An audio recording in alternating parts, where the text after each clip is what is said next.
திருச்சியில் அரிசி வியாபாரியை கொலை செய்த வழக்கில் 2 ரவுடிகள் உட்பட 3 பேர் கைது செய்யப்பட்டுள்ளனர்.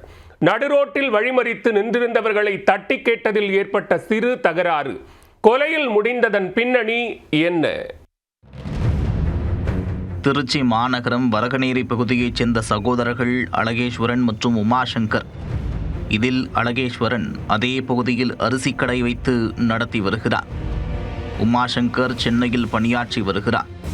தீபாவளிக்கு முந்தைய நாள் இரவில் உமாசங்கர் மற்றும் அழகேஸ்வரன் இருவரும் வரகநேரி பெரியார் நகர் பகுதியில் நடந்து சென்று கொண்டிருந்தனர். அப்போது அங்கு வந்த அடையாளம் தெரியாத மர்ம நபர்கள் இருவரையும் அரிவாளால் சரமாரியாக வெட்டிவிட்டு தப்பித்துச் சென்று விட்டனர். இதில் தலையில் பலத்த காயமடைந்த உமாசங்கர் சம்பவ இடத்திலேயே உயிரிழந்து விட்டார். காயமடைந்த அழகேஸ்வரனை அருகே இருந்தவர்கள் மீட்டு அரசு மருத்துவமனைக்கு அனுப்பி வைத்தனர். காந்தி மார்க்கெட் போலீசார் இந்த சம்பவம் குறித்து வழக்கு பதிவு செய்து கொலைக்கான காரணம் குறித்து விசாரணை மேற்கொண்டதில் கொலைக்கான காரணம் தெரிய வந்துள்ளது.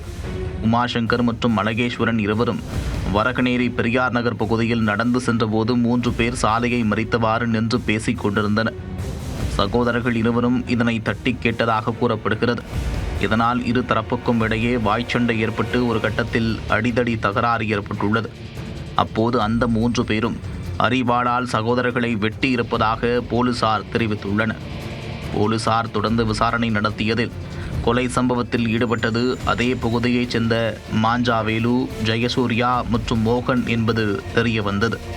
இதில் மாஞ்சாவேலு, ஜெயசூர்யா இருவரும் பிரபல ரவுடிகள் என்பதும் இவர்கள் மீது காந்தி மார்க்கெட், உறையூர் உள்ளிட்ட பல்வேறு காவல் நிலையங்களில் கொலை வழக்குகள் இருப்பதும் குறிப்பிடத்தக்கது.